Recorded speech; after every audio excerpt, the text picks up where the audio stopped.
안녕하세요. 최쌤의 농업톡톡의 최쌤입니다. 아침 저녁으로는 쌀쌀하지만 낮에는 햇살이 좋아서 다행입니다. 요즘 당도가 안 올라서 수확을 못 하시는 분들이 많은 것 같은데요. 욕심내지 않고 적당량을 달고 물 조절만 잘하면 좋은 품질이 나오는데요. 많이 달고 좋은 품질까지 기대를 하니까 문제가 되는 것 같습니다. 벼농사도 비료를 많이 하면 일정 수준까지 수량은 증가하지만 병해충에도 약하게 되고 쌀 품질과 밥맛은 떨어지게 되어 있습니다. 모든 농사가 똑같은 것 같습니다. 오늘은 포도 품질에서 최대 고민인 껍질 문제와 지금 시기 측량 관리에 대해서 말씀드리겠습니다. 샤인은 껍질째 먹는 포도인데 자꾸 껍질이 질겨서 입에서 돌고 넘기기가 어려워서 문제가 되는 경우가 많습니다. 껍질이 안 넘어가서 껍질을 까서 먹는 분도 계시더라고요. 특히 2년 차이는 괜찮았는데 3년 차인 올해는 왜 그러지 하시는 분들이 있습니다. 왜 그럴까요? 껍질의 이물감을 이해하기 위해서는 여러 가지를 천천히 하나씩 따져보아야 합니다. 오늘 내용이 다소 어렵게 느껴질 수도 있지만 아마 끝까지 잘 들어보시면 이해하실 겁니다. 먼저 포도 알의 구조를 우리가 오늘 필요한 부분만 단순하게 보겠습니다. 포도는 외가피, 중가피, 내가피로 되어 있습니다. 외가피가 포도 껍질이고 중가피가 과육이고 내과피는 씨앗을 둘러싸고 있는 껍질입니다. 우리가 먹는 것이 이 과피입니다.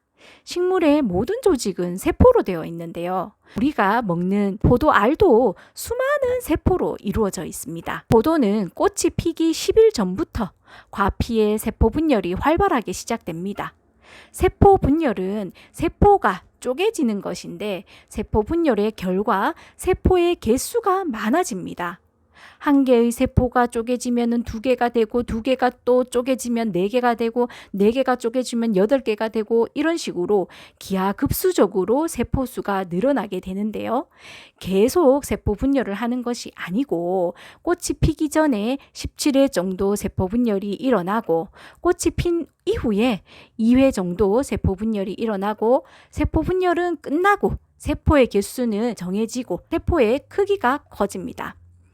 우리는 개화 후에 1차 지베렐린과 사이토킨 호르몬을 처리를 하는데요. 이때 사용하는 사이토키닌 호르몬 제품이 더클이나 빅그레이프 풀매트입니다. 이해하기 쉽게 여러분들이 주로 사용하시는 더클이로 말씀드리겠습니다. 1차 호르몬 처리의 목적은 지베렐린 처리로 씨가 생기지 않도록 하고 더클이로 창립을 좋게 하는 것입니다. 1차 처리 때 더크리가 창립에는 도움을 주지만 지경과 송이축을 굵게 만들고 알을 비대시키는 작용을 합니다. 수종 후 3, 4일이 지나면 깨알 같은 알이 형성이 되는데요. 이 시기 알이 천천히 커야 하는데 더크리 농도가 높을수록 과립 비대 속도가 빨라져서 2차 처리 전에 포도알을 잘라보면 속이 빈 공동가가 발생이 됩니다. 이때 발생된 구멍은 세포가 비대되면서 좀 묻힐 수는 있으나 구멍은 채워지지는 않습니다. 이렇게 속이 빈 공동가가 생기면 1차적으로 포도 알에 빈 공간이 생겨버리기 때문에 최종적으로 단단한 포도를 만드는 데 지장을 줍니다. 따라서 공동가 발생을 줄이기 위해서 1차 처리 때는 알을 붙이는 창립의 목적만 생각을 하고 더크리 농도를 최소로 해서 급격한 과립 비대를 줄이고 2차 처리 때는 포도알의 비대 목적으로 적정량을 사용하는 것이 어떨까 합니다. 다음은 포도알의 비대 부분입니다. 포도알의 세포 분열 횟수는 일반적으로 비슷하고 개화 후 3주 이내에 끝이 납니다. 포도알 크기가 집집마다 다른 것은 포도알 속의 세포 개수는 비슷한데 세포의 크기가 차이가 나는 것입니다. 과립 비대의 차이라는 것입니다. 다시 말해서 보통 포도알 속의 세포의 개수는 개화 전에 17회 분열과 개화 후 2회 분열로 수십만 개의 세포로 채워지게 됩니다. 이후 세포가 얼만큼 비대하느냐, 살이 찌느냐에 따라서 크기가 차이가 나는 것입니다. 일반적으로 수분 양 등 환경 조건이 같다고 보았을 때 우리가 사용하는 지베렐린과 더크리의 농도가 진할수록 과립 비대 효과가 큽니다. 또한 거꾸로 호르몬 농도를 같은 농도로 처리를 했을 때에 수분 흡수량이 많을수록 과립 비대는 커지는데요. 포도의 과립 비대는 개화 후 약 2달 후인 변색기를 기준으로 변색기 전에 1차 비대기와 변색기 이후 2차 비대기로 나눌 수 있습니다. 변색기 전 1차 비대기는 세포의 크기가 단순하게 커지는 것이고, 변색기 후 2차 비대기는 그 세포의 속이 채워지면서 세포가 빵빵해지면서 팽합으로 인해서 크기가 좀 더 커지는 것으로 생각하시면 되겠습니다. 그런데 1차 과립 비대기에 포도의 세포가 너무 커진 경우, 다시 말해서 알을 너무 키운 경우에 세포 속을 채우기가 어려우면 2차 비대가 잘 되지 않습니다. 1차 과립 비대기에 포도알이 커지는 것은 수분 흡수량과 호르몬 농도의 영향이 큽니다. 우리는 맛과는 별개로 일단 크고 보기 좋은 것을 좋아하고, 시장에서도 그것이 가격이 좋고 내 소득과 직결이 되는 슬픈 현실에 있습니다. 그렇다 보니 호르몬 농도를 높이고 물도 많이 줍니다. 그러면은 특별한 경우를 제외하고는 보통의 경우 포도알이 수분과 호르몬의 영향만큼 커집니다. 포도알 안에는 수십만 개의 과육세포가 들어있고 그것이 비대가 되면서 포도알이 커지는 것인데요. 세포의 비대가 클수록 세포와 세포 간 공간도 커집니다. 이해할 수 있도록 그림을 그려보았는데요. 이해가 되실까요? 예를 들어서 어떤 통에 콩알을 담는 것과 탁구공을 담는 것을 생각해 보면, 탁구공을 담을 때가 탁구공 사이사이 빈 공간이 더 커지겠죠. 가립 비대가 클수록 세포 간극이 커지는 것도 단단한 포도를 만드는데 불리할 수 있습니다. 다음은 포도알 속에 수십만 개의 세포를 한번 생각해 보겠습니다. 하나하나의 세포는 세포벽으로 둘러싸여 있고, 가육세포 안에는 액포라는 수분과 당분을 저장하는 공간이 있는데요. 이 액포에는 세포 내에서 90% 이상을 차지하고 있고, 이 액포 안에 수분과 당분을 저장하게 됩니다. 대부분의 과실은 세포 비대 초기에 세포 내에 액포를 형성하고 비대가 되면서 액포도 같이 커집니다. 또 세포 하나하나를 둘러싸고 있는 세포벽은 셀룰로스, 헤미셀룰로스, 펙틴으로 구성되어 있는데요. 이 셀룰로스, 펙틴은 수천 개의 포도당들이 결합된 다당류입니다. 다시 말해서 탄수화물로 된 구조물인 것입니다. 결국 세포를 만드는 데에도 탄수화물이 중요하다는 것입니다. 또 문제의 탄수화물입니다. 그죠? 제가 매번 탄수화물의 중요성을 강조하는데요. 식물의 모든 것을 만드는 데 쓰이는 이 탄수화물에 대해서 이해를 하셔야지 오늘 내용을 이해할 수 있기 때문에 간단하게나마 탄수화물을 설명드리겠습니다. 탄수화물은 탄소와 수소, 산소로 이루어진 화합물인데요. 탄소, 수소, 산소로 이루어진 화합물의 가장 기본 단위가 포도당입니다. 식물은 동물과는 다르게 엽록체에서 햇빛을 통한 광합성으로 스스로 포도당을 만들어냅니다. 비가 오거나 흐리면 광합성을 못해서 포도당을 만들 수 없습니다. 포도당을 못 만들면 식물은 연약해지고 과일은 당도가 오르지 않고 여러 가지 생리장애를 겪게 되는데요. 농사는 하늘이 도와주지 않으면 안 된다는 말은 틀림이 없습니다. 햇빛이 없어서 광합성을 못하면 열매를 얻지 못할 뿐더러 식물이 생존하지 못합니다. 이렇게 식물의 잎에서 만든 포도당이 다시 잎 조직을 만들고 뿌리를 만들고 줄기를 만들고 식물의 모든 조직을 만드는 데 쓰이는 것입니다. 이 광합성을 통해서 만들어진 포도당을 기본으로 여러 가지 결합 방식으로 연결이 되어서 다른 구조물들을 만들어내는 것입니다. 사실상 포도당을 만들지 못하면 식물이 존재할 수가 없습니다. 이 포도당이 탄수화물이고 포도당이 들어있는 모든 화합물을 탄수화물이라고 합니다. 포도당이 기본이고 포도당이 2개가 결합되면 설탕이고 여러 개가 붙으면 녹말이 되는데요. 모두 다 탄수화물입니다. 포도당을 기본으로 한 모든 구조물이 다 탄수화물이라고 생각하시면 됩니다. 잎도 뿌리도 줄기도 다 포도당을 기본으로 한 구조물인 것입니다. 이 포도당을 기본으로 한 모든 물질인 탄수화물은 우리가 비료처럼 주고 식물이 흡수할 수 있는 것이 절대 아닙니다. 식물체가 광합성으로 스스로 만들어내는 양분이 탄수화물입니다. 탄수화물 이제 이해가 좀 되셨죠? 포도알 속에는 수십만 개의 세포가 들어있고 단단한 세포를 만드는 것이 이 탄수화물인데요. 세포가 커지면 커질수록 세포가 작을 때보다 상대적으로 탄수화물은 많이 들 것이고 충실하지 못할 것입니다. 탄수화물이 무한정 필요한 만큼 많다면야 문제가 되지 않겠지만 나무가 쓸 수 있는 탄수화물은 전년도에 나무에 저장해 놓은 탄수화물과 올해 잎에서 만든 탄수화물인데요. 잎이 한정적이기 때문에 만들 수 있는 탄수화물도 한정적입니다. 그렇죠? 가지고 있는 탄수화물이 적은데 큰 집을 짓게 되면 아무래도 튼튼하지 않은 부실한 집을 지을 수밖에 없는 것입니다. 벽을 만드는데 한 평짜리 만들 때는 시멘트가 한 포면 된다고 할 때에 두 평짜리 만들 때는 두 포가 듭니다. 그런데 시멘트가 모자라면 어떻습니까? 벽이 얇아질 수밖에 없겠죠. 따라서 탄수화물이 적을 때 포도알을 크게 만들면 상대적으로 세포 벽이 약해질 수밖에 없고 힘이 없습니다. 같은 양의 탄수화물로 한 송이를 키울 때와 세 송이를 키울 때는 분명히 다릅니다. 거듭 말씀드리지만은 비료로 해결되는 문제가 아닙니다. 고품질 과실을 만드는 것은 잎에서 만든 탄수화물의 역할이 큽니다.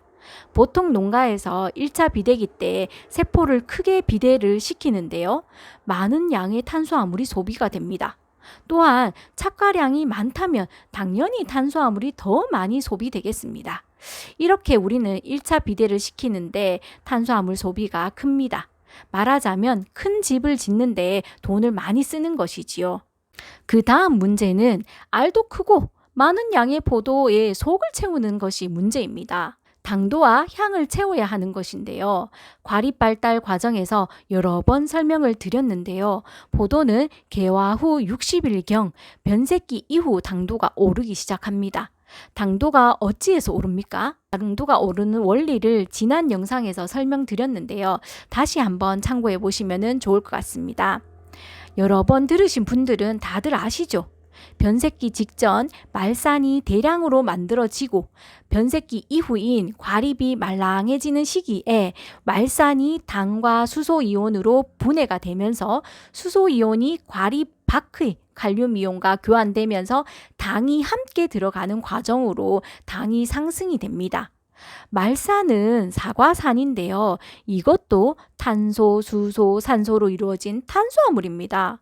그러면은 결국 변색기 전 탄수화물이 많아야지 말산을 많이 만들 수 있고 이후에 말산이 분해가 되면서 당도가 잘 오르겠죠. 또한 샤인머스켓의 머스켓 향도 1차 가립 비대기에 탄수화물이 만드는 것입니다. 머스켓 향도 당도를 올릴 말산도 탄수화물의 정도에 따라서 차이가 나게 됩니다. 정리를 하면 과립 비대에도 탄수화물이 쓰이고 당도도 탄수화물, 향도 탄수화물, 결국 한정된 탄수화물로 이 모든 것을 해결해야 합니다. 쉽게 예를 들어서 1,000만 원으로 집도 짓고 가재도구도 사고 식료품도 사야 된다는 것입니다. 그런데 한정적인 탄수화물로 상대적으로 가립비대에 많은 탄수화물을 소비하게 되면 당연히 당도나 향이 적어질 것입니다. 문제는 잎이 만드는 탄수화물 양을 내가 필요한 만큼 늘릴 수 없기 때문입니다. 우리가 비료처럼 줄 수 있는 게 아니라고 했습니다. 제가 하는 말이 너무 어렵다면 이것만 기억하시면 되겠습니다. 비료로 알도 크고 많은 양의 포도를 절대 맛있게 할 수 없다. 고품질을 만드는 것은 잎에서 만든 포도당밖에 없다는 것입니다. 많이 달고 알 크기도 크게 해놓고 우리가 원하는 아삭하고 달고 머스켓 향이 나는 고품질을 만든다는 것은 식물 생리로 볼 때 도저히 불가능한 문제입니다. 나무의 능력 이상으로 많이 달고 포도알을 크게 만들면 포도알 속을 채우는데 당연히 어려움이 있겠죠. 변색기 직전 과립비대의 탄수화물이 많이 소비되어서 포도알 속에 말산을 많이 만들지 못하면 분해될 당과 수소 이온도 적기 때문에 오를 수 있는 최종 한계 당도도 낮고 외부에서 당과 수분을 끌어올릴 펌프력도 약하기 때문에 당이 오르는 속도도 느리게 되어서 자꾸 수확기가 늦어지게 됩니다. 더욱이 날씨가 좋지 않거나 잎에 문제가 생겨서 광합성을 잘 못하는 조건이라면 문제는 더 심각해지게 되겠죠. 수확기에 과육세포의 90% 이상을 차지하고 있는 액포에 당분과 수분이 꽉 차야 2차 비대가 일어나고 포도알이 팽팽해지면서 단단한 포도가 되고 껍질의 이물감도 줄어들게 됩니다.